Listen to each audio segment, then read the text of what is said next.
자, 그래서 일단 이번 시간부터 이제 수업을 진행을 하는데 일단 한번 책을 펴보시죠. 책을 펴보시게 되면은 제일 처음에 민주정치와 법이라고 해서 1단원에 나와 있을 겁니다. 민주정치와 법에서 1단원에 나와 있고 소단원을 보니까는 정치의 이해, 민주주의의 이해, 그 다음에 민주정치의 발전, 그 다음에 법치주의와 우리나라의 민주정치 이렇게 나오게 되는데 출제는 주로 어디서 출제가 되어지느냐라고 하면은 챕터 3하고 4예요. 3하고 4에서 1단원에서는 주로 출제가 됩니다라고 보시면 되는데 민주정치의 발전 파트에서는 사회계약설이 주로 출제가 되고 그 다음에 법치주의라고 하는 파트는요. 법치주의는 출제 빈도가 상당히 높아요. 출제 빈도가 법치주의가 상당히 높고 앞으로는 우리나라의 민주정치 해가지고 정치 4파트가 출제될 가능성도 상당히 높습니다. 교과과정이 개편이 되면서 정치사 파트가 예전에는 우리 법정 쪽에서 다루지 않았었는데 교과과정이 개편되면서 정치사 파트가 조금 강화됐기 때문에 정치사 파트 출제될 가능성이 있는데 여러분들 한국사를 다 공부하시기 때문에 한국사보다는 조금 이렇게 디테일하게 출제되진 않아요. 그냥 몇 년도에 무슨 사건, 몇 년도에 무슨 사건 해갖고 시대 순서대로 바로 잡는다든지 이때 무슨 정권이 등장했다든지 그 정도만 여러분들이 체크하시면 되니까 1단원은 아주 가벼운 단원이구나라고 여러분들이 생각하시면 될 겁니다. 자, 그래서 제일 먼저 정치의 이해라고 하는 파트 16페이지를 한번 펴보시죠. 자, 16페이지를 보니까 뭐라고 나왔느냐 보니까 제일 먼저 정치를 바라보는 관점 이렇게 나와 있습니다. 자, 정치라고 하는 것을 어떻게 바라봐야 될 것인가 라고 했을 때 자, 정치라고 하는 것이 과연 뭐냐라고 하게 되면은 정치라고 하는 것 자체를 간단히 얘기한다라고 하면은 사회적 희소 가치라고 하는 것을 사회적 희소 가치를 갖다가 권위적으로 배분하는 것을 우리가 정치라고도 이야기를 하고 그 다음에 또 정치하게 되면은 뭐라고도 얘기하느냐라고 하면 정치하게 되면 권력과 관련이 있어요라고도 여러분들 머릿속에 떠오를 겁니다. 그래서 정치하게 되면은 권력을 과연 누가 잡을 것인가, 그렇죠? 이런 문제 가지고 아웅다웅하는 모습들을 여러분들이 우리가 지켜볼 수가 있어요. 또 하나는 정치라고 하는 것을 무엇라고 볼 수 있느냐라고 하니까 이해관계를 갖다가 해결하는 과정. 요 이해관계라고 하는 것은 갈등이라고 하는 것을 해결한다라고 하는 것을 일반적으로 우리가 정치라고 합니다라고 해서 정치의 개념은 대략적으로 저렇게 세 가지로 여러분들이 규정할 수가 있을 거예요. 그런데 이것을 이론적으로 살펴본다라고 하게 되면은 거기 나온 것처럼 국가현상설과 집단현상설이라고 해서 두 가지로 살펴봅니다. 그래서 정치를 보는 관점 하니까 첫 번째는 국가현상설이 나와 있고 그 다음에 또 하나가 뭐냐라고 했더니 또 하나는 우리가 집단현상설입니다 라고 해서 이렇게 나와 있을 거예요. 그랬더니 국가현상설이라고 하는 것은 정치를 어떤 의미로 이해하는 거냐, 좁은 의미라고 나왔죠. 좁은 의미에다 밑줄 쳐놓고요. 좁은 의미로 살펴보는 것이 국가현상설의 관점이 되어지는데 왜 좁은 의미로 보느냐라고 하면 정치라고 하는 것은 말 그대로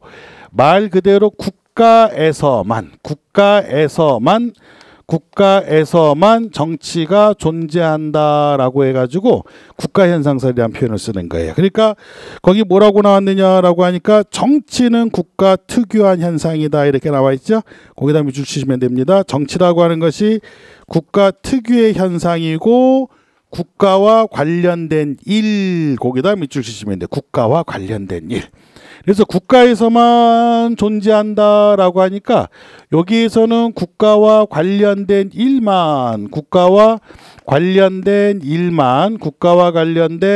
일만 우리가 정치라고 이야기하는 것이 국가현상설, 이렇게 여러분들 보시고요. 집단현상설은 넓은 의미로 본다고 나왔죠. 예, 넓은 의미에다 밑줄 쳐놓으시고 뭐라고 나왔느냐라고 하니까는 국가를 포함한 모든 사회 집단의 활동에서, 밑줄 국가를 포함한 모든 사회 집단의 활동에서, 이렇게 나왔어요. 근데 포인트가 뭐냐면 국가를 포함한이란 말이 나왔죠. 예, 거기다 별표를 쳐놓으세요. 자, 모든 사회 집단에서 발생하기는 하는데, 집단현상설은 모든 사회 집단에서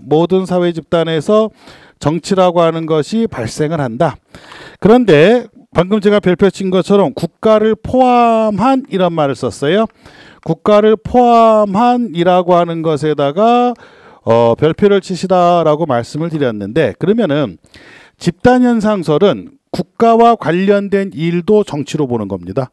국가와 관련된 일도 정치로 보는 거고, 국가가 아닌 다른 사회 집단에서, 이 모든 사회 집단이라는 의미를 갖다가 어떤 식으로 해석해 주시면 되냐면, 국가가 아닌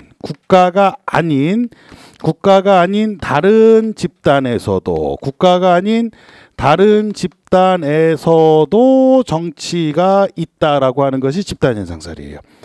국가에서도 당연히 정치가 있고, 국가가 아닌 다른 집단에서도 정치라는 것이 있습니다라고 하는 것이 국가현상설이에요. 그러면 그림을 그려보면 이렇게 그림이 그려질 거예요. 어떤 식으로 그림을 그릴 수 있느냐라고 하면은 집단현상설 안에 무엇이 들어갈 수 있느냐라고 하면 여기에 국가현상설이라고 하는 것이 이렇게 들어갈 수가 있습니다라고 표현할 수가 있어요. 그래서 집단현상설이라는 개념 자체가 넓은 의미의 정치다라고 생각을 하시면 될 겁니다. 국회에서 법을 제정한다. 국회에서, 자, 이렇게 한번 생각해 봐요. 사례를 통해서 이해하면 편해요. 국회에서 법을 갖다가 만듭니다. 국회에서 법을 제정합니다. 국회에서 법을 만든다라고 하면은 요걸 갖다 정치라고 한번 보자라고 하게 되면, 요걸 정치라고 보자라고 하면 어떤 입장에서 정치가 될까요?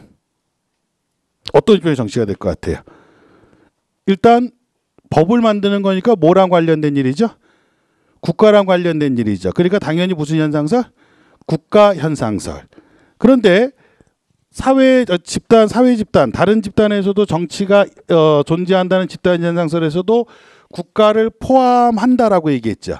그러면 국가에서 집단현상 안에 포함되니까 국회에서 법을 제정하는 정치라고 본다라고 하면 국가현상설도 정치로 보는 거고, 또 어느 관점에서도, 집단현상설 관점에서도 둘 다 포함이 되어집니다. 그러니까 시험 문제는 어떻게 나오냐면, 예를 들어서 국회에서 법을 제정하는 것만, 요것만 정치로 본다라고 하면 요것만 이렇게 들어가게 되면 이게 무슨 현상설이에요? 그렇죠. 이게 국가현상설이에요. 집단현상설은 국가에서 일어나는 일도 정치라고 보기 때문에 만약에 요 말이 없으면 국회에서 법을 제정하는 걸 정치라고 본다라고 하면 둘 다입니다. 국가현상설과 집단현상설. 근데 요것만 정치라고 본다라고 하면 이때는 무슨 현상설? 집단현상설. 이렇게 보시는 거예요. 그렇죠? 그러면 도대체 여기에 해당되는 것은 뭐가 있습니까? 집단현상설에만 해당되는 것은 뭐가 있습니까? 라고 하게 되면 이런 것들이에요. 학급 회의를 통해서 반장을 뽑았습니다라고 하게 되면은 요거는 반장이라고 하는 지위를 선출한다라고 하는 것 자체가 이것이 하나의 정치 과정이라고 본다면 이거는 학급에서 일어난 거죠. 그렇죠? 국가라고 하는 것과 관련된 게 아니죠. 국가와 관련된 일이 아니니까 이거를 정치로 본다라고 하면 요게 바로 무슨 현상설이냐면 집단현상설이라고 여러분 생각하시면 됩니다. 그러니까 굉장히 쉬운 거예요. 출제가 되면 이것도 보너스 문제라고 하는데, 국가와 관련된 일만 정치로 보느냐, 아니면은 국가가 아닌 다른 집단에서도 정치가 있다고 보느냐, 학급 회의를 통해서 반장을 뽑는 것, 또는 가족 회의를 통해서 여행지를 갖다 결정한다든지 하는 것, 이것도 정치로 본다라고 하면 어디서도 정치가 있다는 거예요. 가족 내에서도 정치가 있을 수 있다는 거죠. 예, 그런 거를 갖다가 우리가 정치로 보는 것을 집단 현상설이라고 얘기하는 겁니다. 그러니까 어렵지 않아요. 절대 어렵지 않아요. 그런데 국가 현상설의 문제점만 하나 체크하고 넘어가죠. 국가 현상의 문제점 보니까 그러면 국가에서만 정치가 존재한다라고 하면은 거기 나온 것처럼 국가 외 다른 집단에서의 갈등 해결 과정을 설명하지 못한다. 밑줄 쳐놓으시죠. 국가 외의 다른 집단에서도 갈등이라는 게 존재할 수 있거든. 왜냐하면 정치라고 하는 것이 무엇을 해결한다고 했습니까? 갈등을 해결하는 건데 꼭 국가에서만 갈등이 존재하냐 그게 아니거든요. 가장 작은 사회 집단이라고 하는 가족 내에서도 갈등이 존재할 수 있고 학급에서도 갈등이 존재할 수 있고 우리가 속한 모든 사회 집단에서 갈등이 존재할 수 있는데 그걸 풀어나가는 과정을 국가현상설에서는 설명할 수가 없다. 그렇죠? 그게 단점이 되는 거고요. 또 하나는 뭐냐라고 하면 국가 형성 이전의 상태. 거기다 밑줄을 쳐넣으세요. 그때 나타나는 갈등 해결 과정도 설명할 수가 없습니다라고 하는 것이 국가현상설의 문제점이다. 우리가 국가 형성 이전의 상태를 갖다 미리 말씀드리면은요. 국가 형성 이전의 상태를 갖다가 우리가 뭐라고 하느냐라고 하면 요걸 갖다가 법과 정치에서는 자연 상태라고 이야기합니다. 국가 형성 이전의 상태를 자연 상태라고 이야기하는데 여러분들이 앞으로 공부하시다 보면은 자연이란 말을 참 많이 보게 돼요. 그래서 자연이라고 하는 것이 나왔을 때 자연법이라는 표현을 갖다가 보시게 될 거예요. 자연법.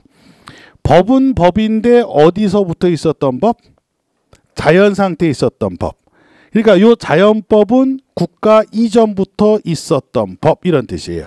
항상 법정에서 자연이라는 말이 나오게 되면 자연이라고 하는 것은 국가 이전이다라고 생각하시면 됩니다. 그러면 자, 또 하나 한번 해볼까요? 자연권 하게 되면 권리는 권리인데 언제부터 있었던 권리라?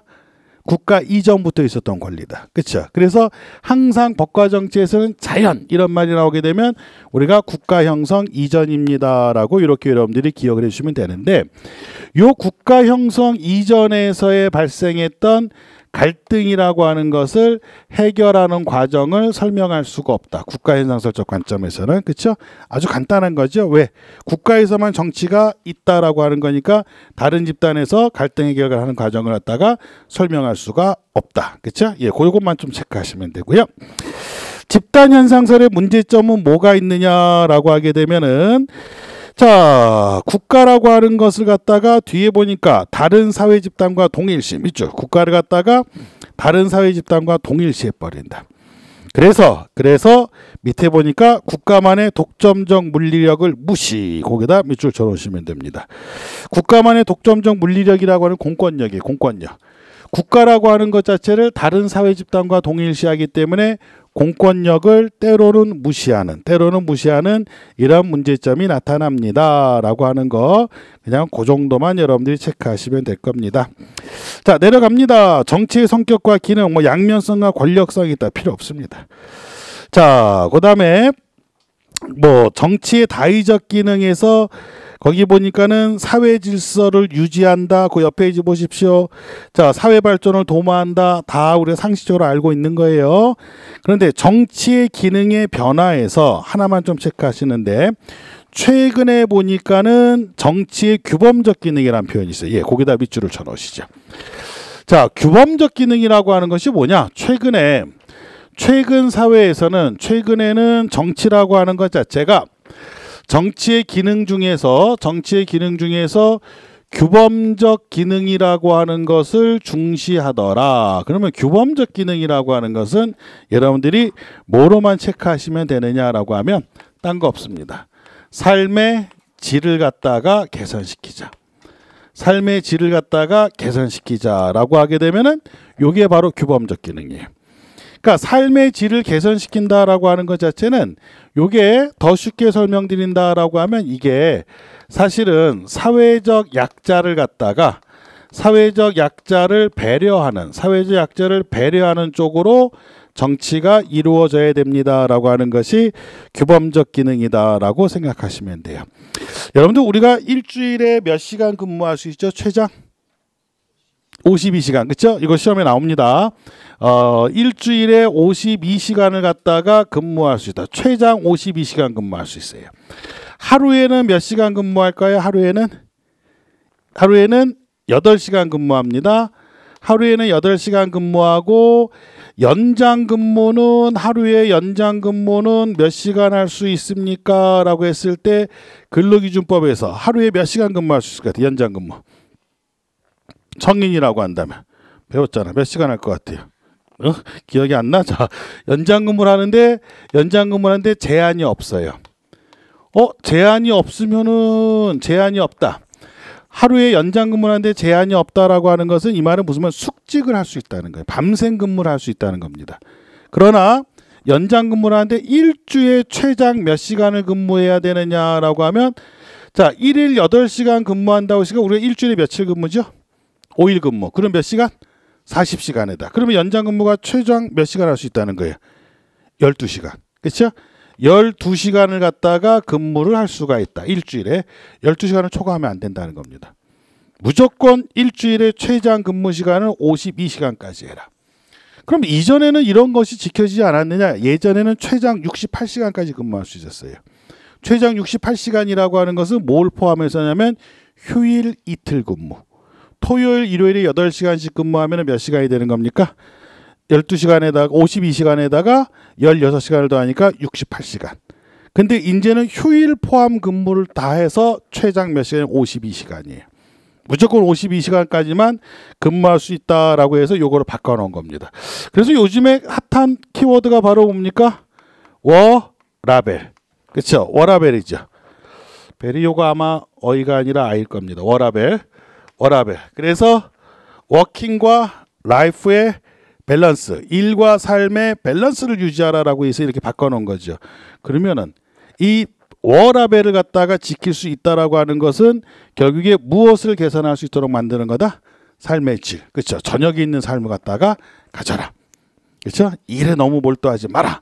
라고 해서 이런 것을 갖다가 하도록 해준다라고 하는 정치의 바로 무슨 기능이라? 규범적 기능. 그렇죠? 규범적 기능 이렇게 되는 겁니다. 자, 그 다음에 여러분들이 나중에 결혼할 때 되면 제일 큰 문제가 뭘까요? 집. 그렇죠? 부동산입니다. 집이라고 하는 것 자체가 가장 여러분한테 부담이 될 겁니다. 부동산이 뭐 이게 가격이 싼 것도 아니고 또 빌려서 사는 거 전세값도 싼 것도 아니고 그렇죠? 이 부동산이라고 하는 것 자체가 신혼부부들한테 가장 큰 딜레마로 다가온단 말이에요. 그러면은 신혼부부들이 돈이 없으니까 신혼부부들을 위한 뭐 행복 보금자리 주택을 건설하겠다. 그것도 뭐가 된다는 거예요? 그것도 규범적 기능. 그렇죠? 그런 게 규범적 기능이란 말이에요. 이해 가나요? 무슨 말인지? 2030년에 남북한이 공동으로 월드컵을 개최하자. 규범적 기능에 해당될까요? 월드컵 개최가 삶의 질과 관련이 있을까? 이건 삶의 질과 관련이 없어요. 그렇죠? 올림픽 개최하고 월드컵 개최하는 것은 삶의 질과 관련이 없다는 말이에요. 그러니까 이거는 정치적 측면에서 규범적 기능이라고 보지 않는다.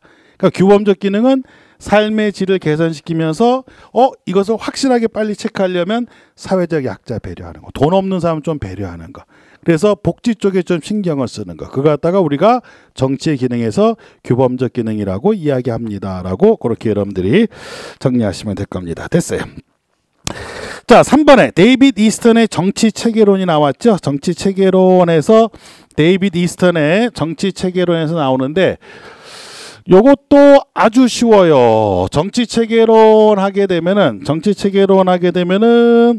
자, 그림이 이렇게 나와 있을 겁니다. 데이빗 이스턴의 정치 체계론 해가지고 데이빗 이스턴 아주 유명한 정치학자인데 이 사람이 정치 체계론을 얘기했는데 이렇게 그림이 나와 있어요. 그림이 나와 있고 그 다음에 여기가 투입 기능이다라고 해서 나와 있고 투입 기능에서 나왔는데 그림에 보니까 이렇게 나와 있죠. 뭔가를 내가 요구하거나 지지하거나 하나 더 써놓을까요?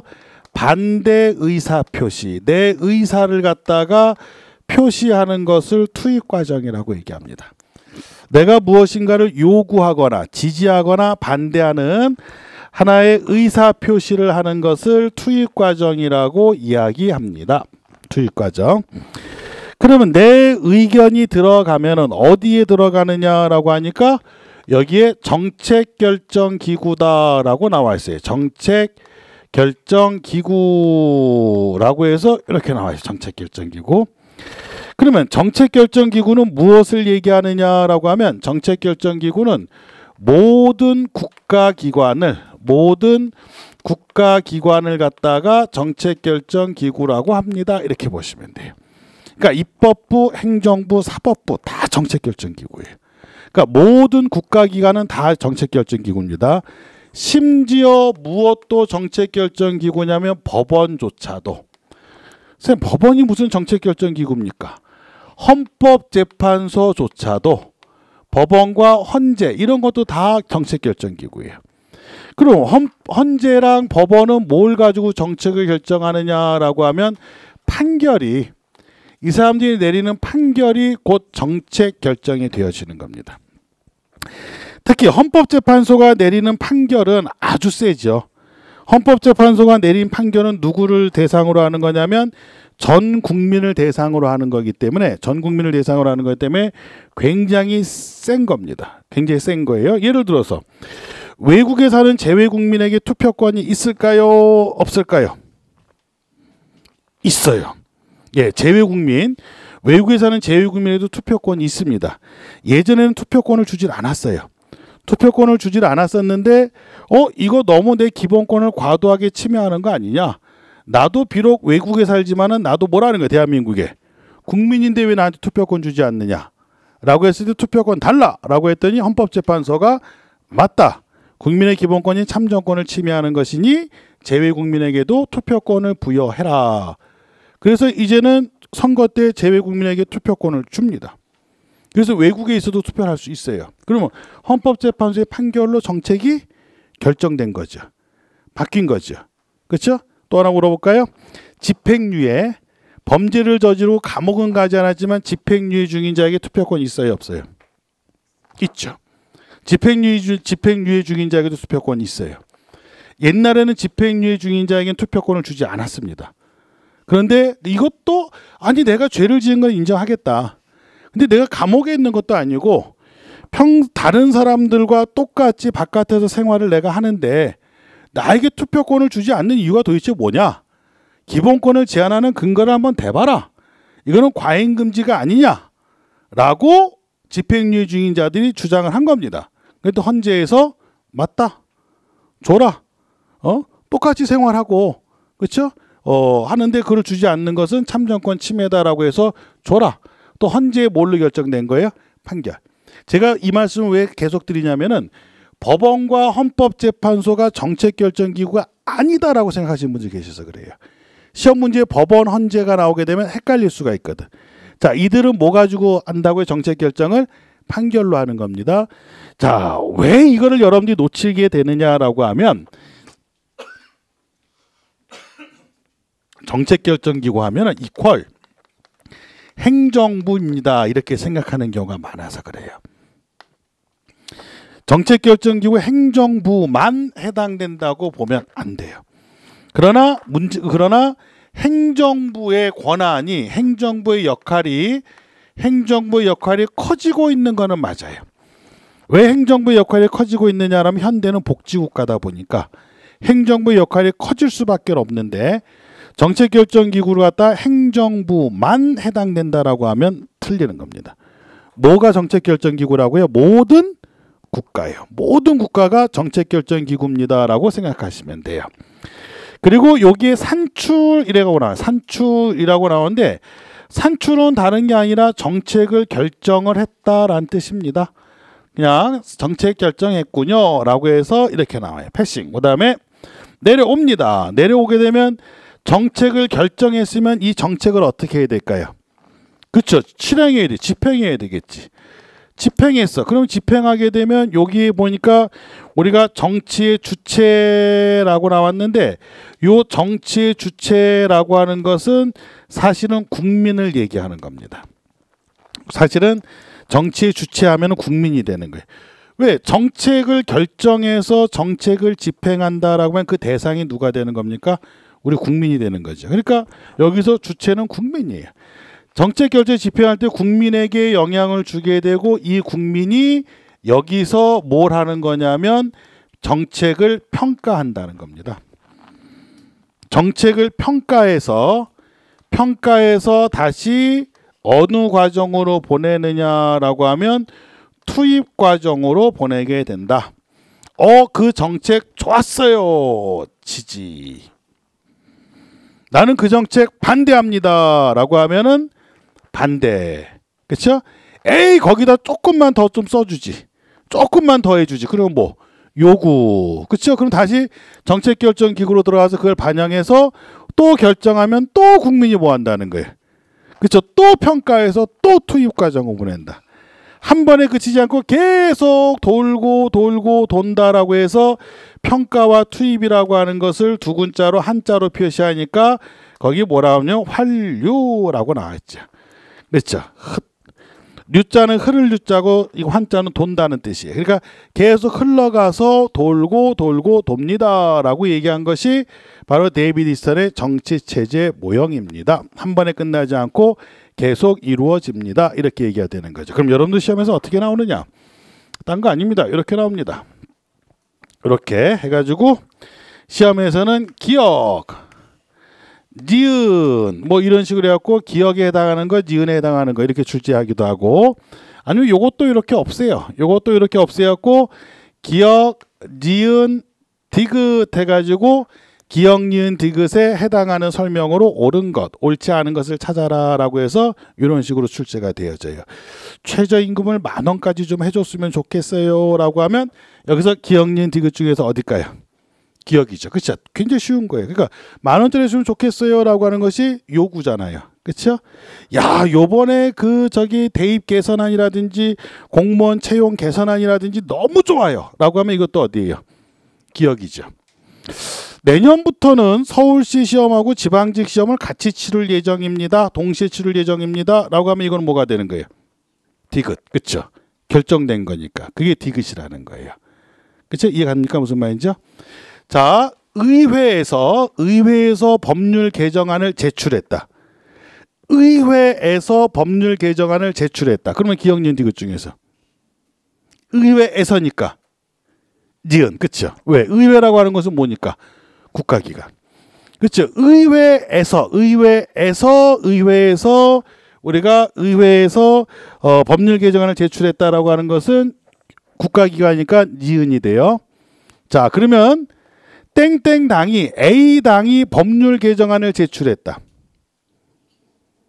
A당이 법률 개정안을 제출했다. 이제 그건 뭘까요? 기억이에요. 아니 왜 갑자기 의회에서 법률 개정안을 의회에서 법률안을 갖다가 제출하는 것하고 A당이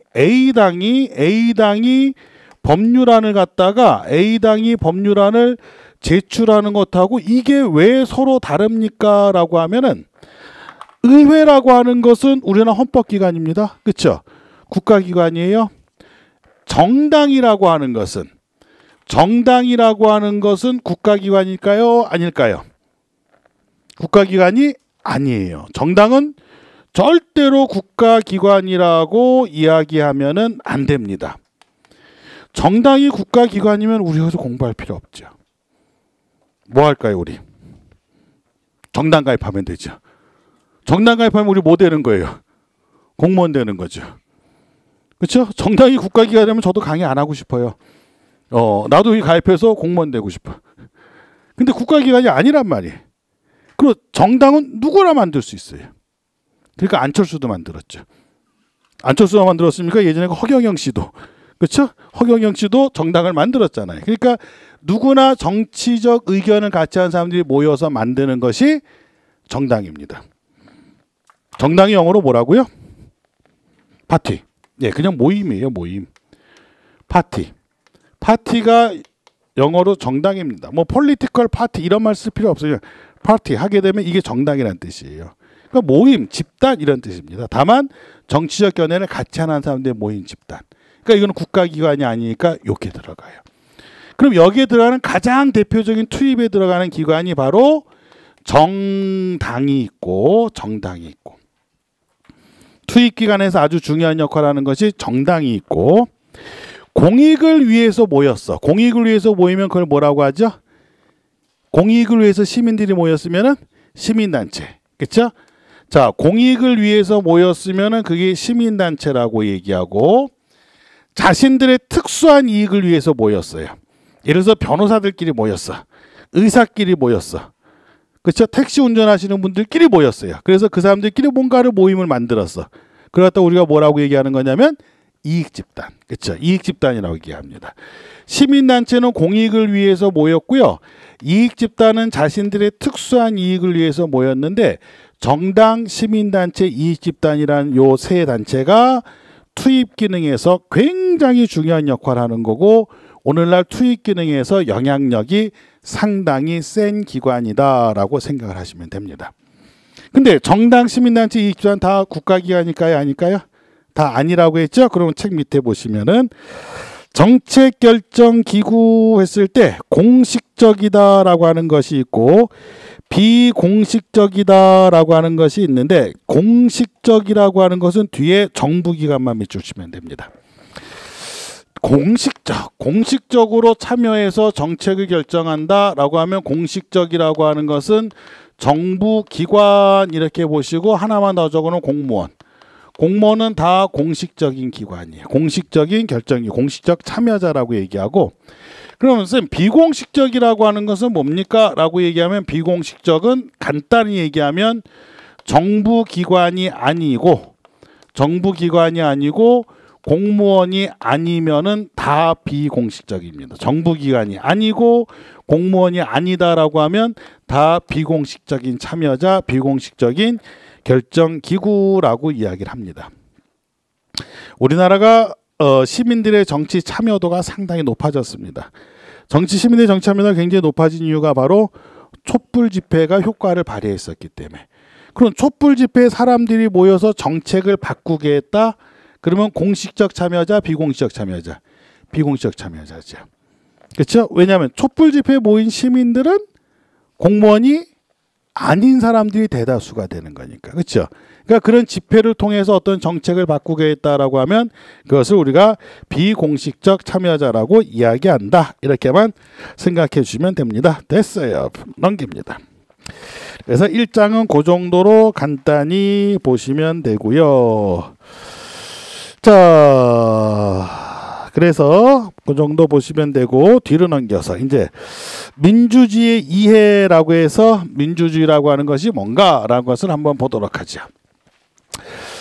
자, 민주주의라고 하는 말이 나옵니다. 민주주의 이해에서 민주주의라고 하는 것이 나오는데, 자, 민주주의라고 하는 것이 뭔가 간단히 한번 정리를 하게 되면은요, 민주주의라고 하는 것 자체에서 민주주의 이렇게 나와 있죠. 민주주의, 국민이 주인이 되는 정치 형태, 민주라는 말을 쓰는데, 요 민주라는 의미가 내포하고 있는 것은 무슨 뜻이냐라고 하면 다수가 지배한다라는 것이 민주의 개념이에요.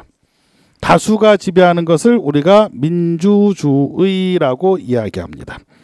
다수가 지배하는 거. 그래서 거기 보니까 고대 그리스의 민중을 의미하는 데모스와 지배를 의미하는 크라티아의 합성어요. 그래서 데모크라티아에서 유래가 되었다가 민중이 지배를 한다. 다수가 지배를 하는 것을 민주라고 얘기한다. 이렇게 얘기합니다. 자, 여러분한테는 그냥 간단히 얘기하면 정치 형태로서 민주주의가 있어요. 정치 형태로서 민주주의 밑줄 쳐놓고요. 내가 답을 못 고르겠어요 라고 하면 정치 형태로 쓰세요. 그냥. 정치 형태로 쓰면 90%가 맞습니다. 왜 그러냐라고 하면 이 정치 형태라고 하는 것 자체가, 자, 이제 좀 정치 형태라고 하는 것 자체가 이게 바로 뭐랑 관련된 거냐면 국가와 관련된 거예요. 국가. 정치 형태가 국가와 관련된 겁니다. 국가와 관련됐어요. 자, 하나 물어볼게요. 북한이 민주주의 국가입니까? 아닙니까? 북한 민주주의 국가 아니죠? 예, 북한 민주주의 국가 아닙니다. 왜? 뭘로 보니까 민주주의 국가가 아니라는 거예요. 정치 형태. 우리 대한민국 민주주의 아니에요. 민주주의 국가죠. 뭘로 보니까? 정치 형태. 왜? 정치 형태라는 의미가 바로 거기 뭐냐? 다수가 지배한다는 거거든. 다수가 지배 비율. 그다음에 그 밑에 봐요. 국민의 합의. 우리 대한민국은 다수가 지배하면서 국민의 합의에 의해서 이루어지잖아요. 대한민국 헌법 제1조 1항이 뭐죠? 대한민국은 민주공화국이다예요. 대한민국 헌법 제1조 1항이 다른 것이 아니라 대한민국이라고 하는 것은 민주공화국이다라는 요 말이 들어갑니다. 헌법 제1조 1항이. 자, 그러면 이 의미는 무슨 말이냐면 민주라고 하는 것은 다수가 지배하는 정치 형태. 그러면 도대체 공화국이란 말 뜻은 무슨 뜻이냐라고 하면 공화국이란 뜻은 군주가 없다라는 겁니다. 그래서 우리나라는 군주가 지배하는 것이 아니라 다수가 지배하는 정치 형태를 띠고 있는 민주주의 국가다라고 얘기하는 겁니다. 1948년 7월 달에 헌법을 만들면서 왜 1조 1항에 대한민국은 민주공화국이다라는 요 표현을 쓸 수밖에 없었느냐? 우리나라의 왕손이 생존하고 있을까요? 생존하고 있지 않을까요? 생존하고 있었어요. 지금도 생존합니다. 왕손 마지막 왕이 누구죠? 조예요, 순종이에요? 나도 헷갈리네 갑자기. 순종, 그렇죠? 순종이죠. 그 왕손이 살아 있어요. 성함은 이석입니다. 이석 씨라고.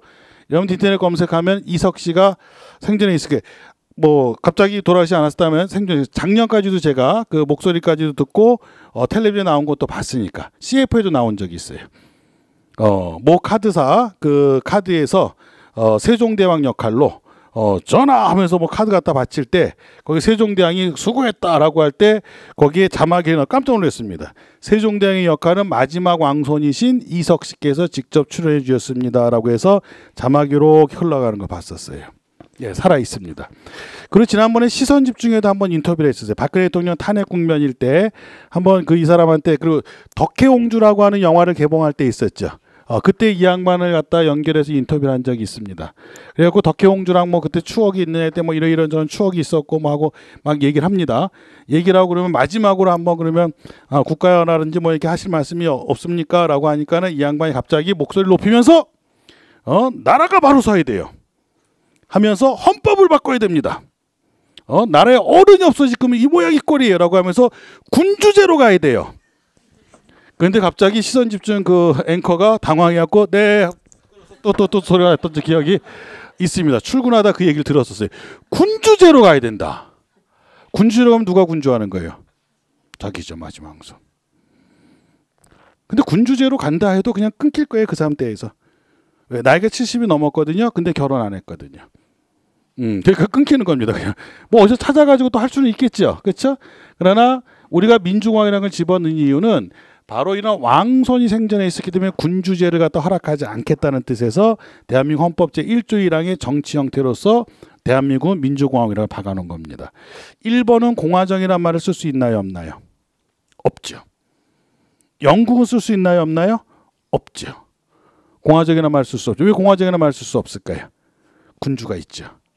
그렇죠? 영국은 엘리자베스 여왕이 있고 그 다음에 일본은 아키히토 1왕이 있잖아요. 1왕이 있으니까 그런 영국하고 일본 같은 정치 형태를 우리가 뭐라고 얘기하느냐라고 하면 그런 것을 갖다 특별히 입헌군주제라는 말을 씁니다. 이런 표현들을 좀 기억을 해주셔야 돼요. 뒤에 가서 나오게 됩니다. 영국의 명예혁명 이후로 입헌군주제가 확립되게 되었다라고 해서 입헌군주제가 나오는데 입헌군주제는 군주가 있다는 뜻이거든요. 군주가 있어도 입헌군주제는 민주주의라고 얘기합니다. 영국하고 일본이 우리가 민주주의국가가 아니라고 얘기하지 않죠. 민주주의국가라고 얘기합니다. 근데 왜 그러냐? 민주라고 하는 의미가 뭐라는 뜻이었어요? 누가 지배한다? 다수가 지배한다는 뜻이거든요. 근데 입헌군주제에서 군주라고 하는 존재는 어떤 존재냐라고 하면 상징적 존재입니다. 군림은 하지만 국가원소서 군림은 하지만 통치하지는 않는다라고 하는 것이 입헌군주제예요.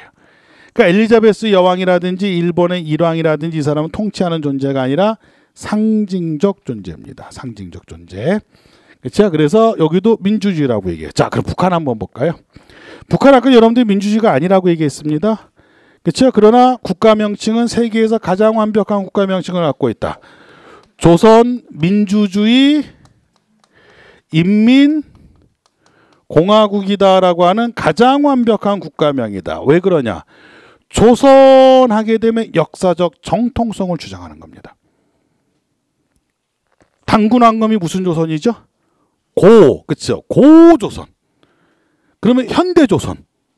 그런 의미도 담고 있고, 또 하나 일본에 우리가 강점기를 거칠 때 조선의 역사가 어떻게 됐어요? 단절됐죠. 그 단절된 역사를 계승한 거다 라는 의미 두 가지 의미가 다 내포된 겁니다. 역사적 정통성. 민주주의 누가 지배한다는 거예요? 다수가 지배한다. 누가 지배하느냐? 인민들이 지배하는. 다수가 지배하는. 공화국 무슨 뜻입니까? 왕이 없다. 역사적 정통성을 이어받고 인민들 다수가 지배하는 왕이 없는 국가. 너무 이름은 그럴듯해요. 자, 왕은 없어요. 근데 왕 노릇하는 애가 있죠. 그렇죠. 그러니까 얘는 실질적으로 민주주의란 말을 써도 민주주의가 아닙니다. 소수가 지배하는 거예요. 그러면 우리가 이렇게 북한처럼 소수가 지배한다는 다수가 지배하는 걸 민주란 말을 쓰지만요. 소수가 지배하는 것을 전제란 말을 쓰는 겁니다. 전제는 소수가 지배하는 정치 형태. 정치 형태. 자, 북한에 왕이 있다 없다? 없다. 그럼 군주제란 말을 쓸까요? 공화정이란 말을 쓸까요? 공화정. 그렇죠. 그래서 전제 공화정입니다라는 얘기를 쓰는 거예요. 김정은을 비롯한 소수가 지배하면서 왕이 없는 정치체제. 그러니까 어떤 국가를 민주주의냐 아니냐라고 판단하는 것은 결론적으로 얘기하면 요 앞에 게 중요한 겁니다. 민주, 입헌, 전제 이런 개념 가지고 판단하니까 어느 국가가 민주주의다 아니다라고 하면 무조건 뭐로서 판단하는 거라고요? 기준이 뭐라고? 민주주의가 아니다, 민주주의다 아니다 평가하는 건 무조건 뭘로 평가하는 거라고? 정치 형태, 정치 형태. 그래서 정치 형태란 말을 답으로 고르면 90% 이상이 정답이 된다는 거예요. 그럼 밑에 사회조직 원리 2년문 넘어가고요. 사회조직 원리로서 민주주의는 절대로 밑줄 지표도 없어. 절대 출제 안 됩니다. 이거는 따로 출제가 되면 절대 출제 안 되고요. 생활 양식이란 말 나왔을 겁니다. 생활 양식으로서 민주주의 제목에 쭉 밑줄 치고요. 거기다 하나만 적어요. 일상생활. 일상생활과 관련되는 것은 우리가 생활 양식으로서 민주주의라고 이야기합니다. 국가랑 관련된 건 무조건 뭐라고요? 국가랑 관련된 건 무조건 정치 형태. 그럼 국가랑 관련된 것만 민주주의라고 본다라고 하게 되면 이건 좁은 의미 넓은 의미 정치로 본다면 그렇죠. 좁은 의미죠. 이거는 뭐랑 연결시킬 수 있냐면 아까 얘기했던 국가현상설. 좁은 의미로서 정치를 보는 것과 동일한 개념이에요. 그럼 생활 양식으로서 민주주의 하게 되면 이것이 바로 뭘로 보는 거냐면 이것이 생활 양식 민주주의가 일상생활과 관련되는 거니까 넓은 의미입니다. 넓은 의미. 그런데 밑에 보니까 뭐 관용이라고 하는 거 저 인정할 수 있어요. 관용이라고 하는 것은 서로 다른 인정적 태도다는 걸 인정할 수 있어요. 밑으로 내려가면 다수결 원리라는 게 있어요. 다수결 원리다라고 하는 것이 있는데 여러분들 한번 생각해 보세요. 다수결의 원리와 다수가 지배한다는 것과 뭐가 차이가 있나요? 큰 차이가 없죠. 다수가 지배하는 게 곧 뭐예요? 다수결이잖아요. 근데 이건 지배라는 개념이 들어가니까 뭐랑 관련된 거라. 지배란 말이 들어가니까 권력이라고 하는 것과 관련되는 거죠. 그러니까 국가에서는 다수가 지배한다는 말을 쓰는 겁니다. 그러니까 지배라 다수가 지배한다. 권력과 관련된 것이다. 최고 권력자가 누굽니까? 우리나라 최고 권력자. 최고 권력자 누구예요?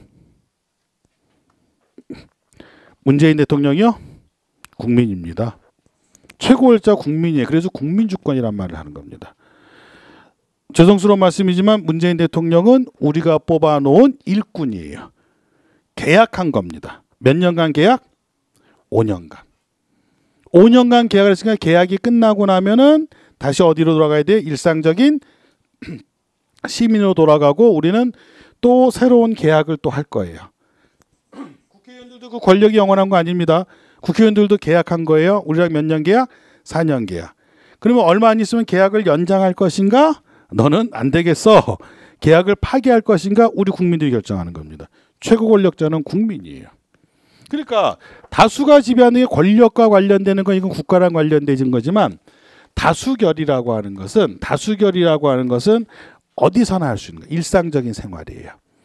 근데 제가 다수결을 왜 강조하냐면요.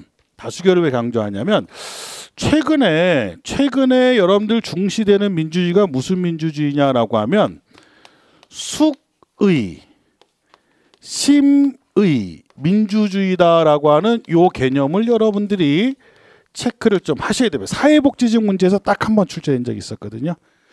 근데 이건 언제든지 한 번 더 출제될 가능성이 상당히 높아요. 왜 숙의 심의 민주주의가 출제될 가능성이 높으냐라고 하면 요게 다수결의 문제점을 해결할 수 있는 민주주의가 숙의 심의 민주주의거든요. 다수결의 문제점을 해결한다. 다수결이라고 하는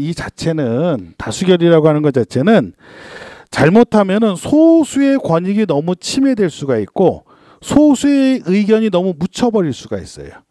왜냐면 다수가 차지하는 집단에서 그 사람들의 의견이 이겨버리면은 소수의 견해가 옳다 할지라도 어떻게 될 수 있어요?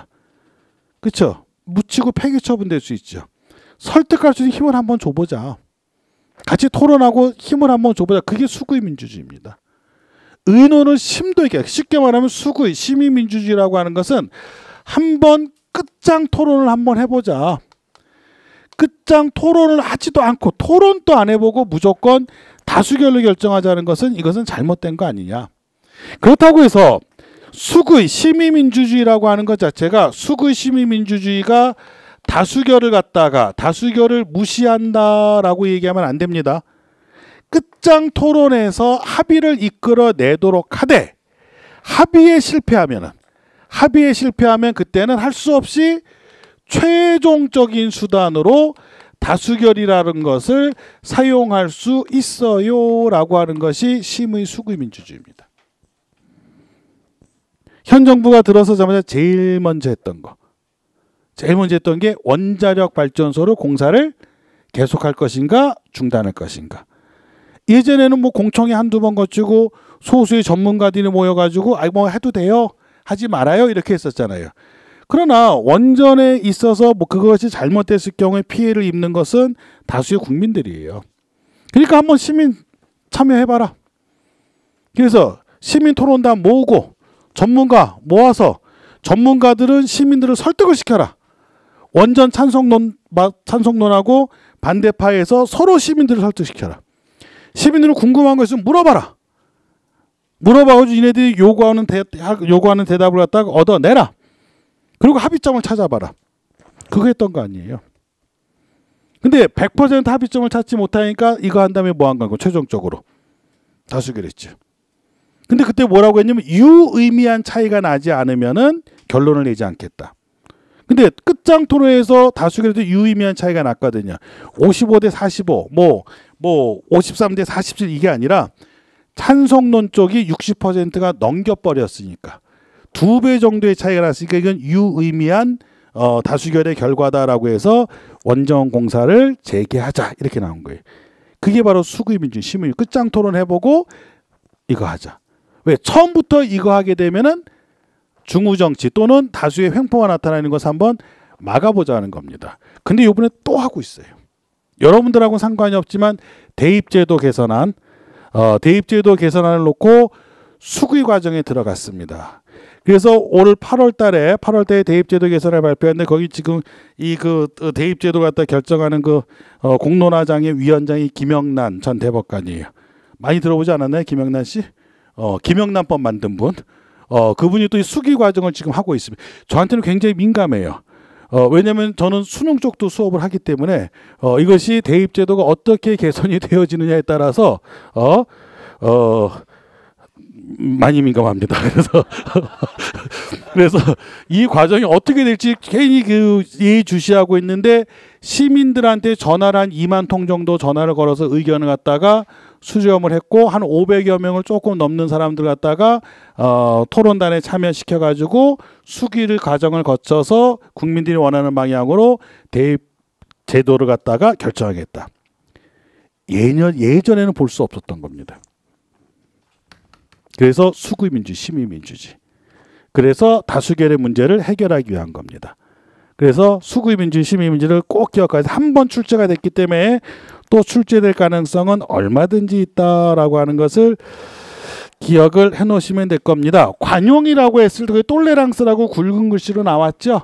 관용하게 되면은 그냥 여러분들 똘레랑스가 나오게 되면 그냥 관용이라고 여러분들이 생각하시면 됩니다. 그래서 이거는 상대적인 것을 인정하는 것 이렇게 보시면 되겠죠. 옆에 보면은 민주주의 이념에서 나왔는데 민주주의 이념 23페이지에 이 부분부터는 조금 쉬었다가 나가도록 할게요. 예.